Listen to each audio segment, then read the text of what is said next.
Hey everyone, and welcome to another light novel review.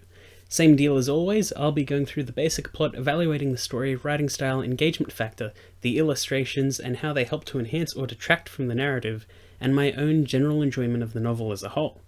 So let's get right into it. Here we are again, another review, another isekai. Or sort of. I'm delving down into this genre yet again, because the author of Konosuba has another series, and of course it's an isekai. Combatants Will Be Dispatched is an isekai in the sense of a character being stuck in another world. But at least this time around, it's not something like dying and being reincarnated, or being absorbed into a video game or an old book from a library. This is an isekai about an evil organization named Kisaragi that wants to take over other worlds, and has just created teleportation technology. So they are literally travelling to another world, and just so happen to get stuck there, because every narrative needs an end goal. The main character, known as Combat Agent 6, is selected to test out the evil Kisaragi Corporation's new teleporter, establish a base of operations, build a new teleporter as this one is only one way, and take over this new planet in true evil villain world domination style. While they aren't exactly the same narratives, Combatants Will Be Dispatched shares a lot in common with Konosuba, which should come as no surprise given the author. For example, 6 is very similar to Kazuma, as they are both self-aware, lazy, and perverted main characters.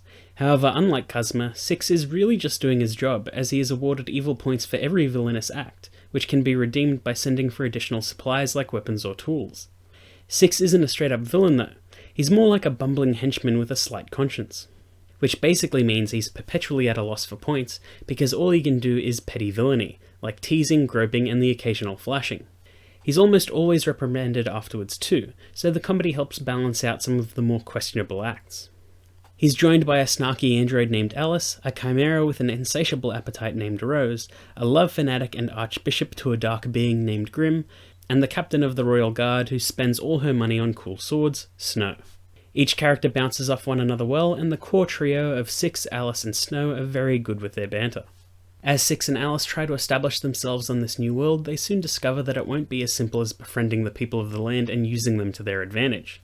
As it turns out, this world already has a problem with evil organizations, as the Demon Lord's army has already established a presence and is slowly taking over the world. 6 doesn't take this well, as the world isn't big enough for 2 evil organizations. Thus begins another wacky isekai about severely flawed characters doing what they do best. Much like Konosuba, there is a general narrative flow, but it takes a back seat as it's more about the characters' interactions with one another and their silly antics constantly getting in the way of one another. I do like that the cast are all quite varied, and while they aren't strict carbon copies of Konosuba characters, you can see a few traits that have been adopted by the crew. For example, unlike Kazuma, 6 is a bit more capable in a straight-up fight, as his power armor gives him enhanced abilities. He also has a Megaman-like trump card that leaves him stunned for a time. Snow's greed and want for swords isn't too dissimilar to Aqua's love of money and alcohol. It borrows just enough to make it feel a little familiar, while not being a complete copy. The writing style should be familiar to anyone who's read Konosuba though. It's a first-person and very self-aware narrative, mainly from the perspective of 6. There are plenty of scene breaks and the chapters aren't overly long. The language is fairly simple, but some of the jargon may stump you for a moment or two the first time it appears.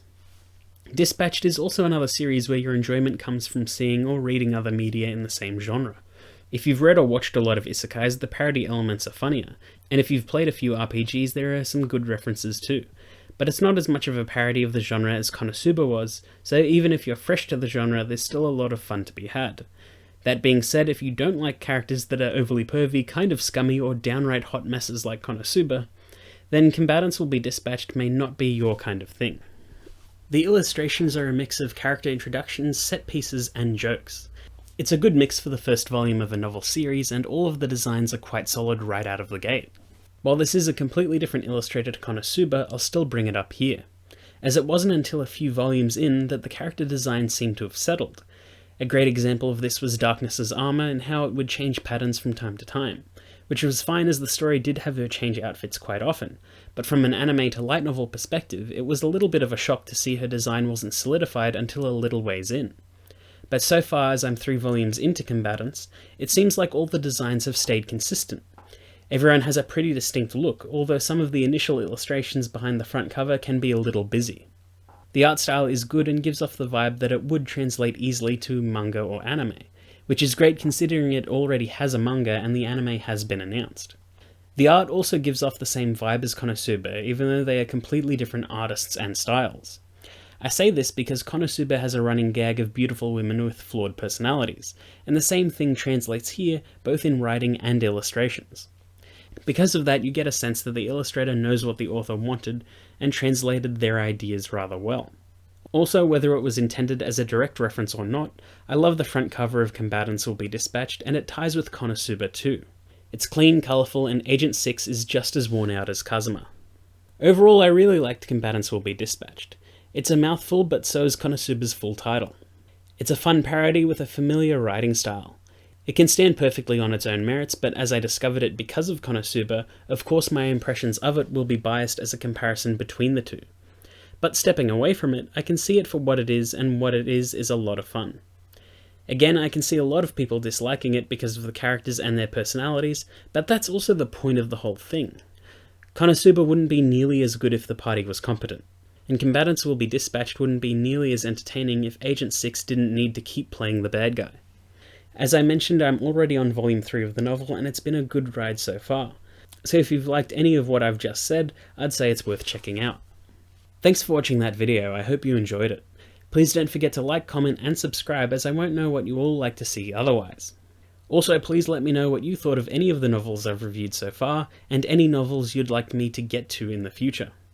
Until next time, bye!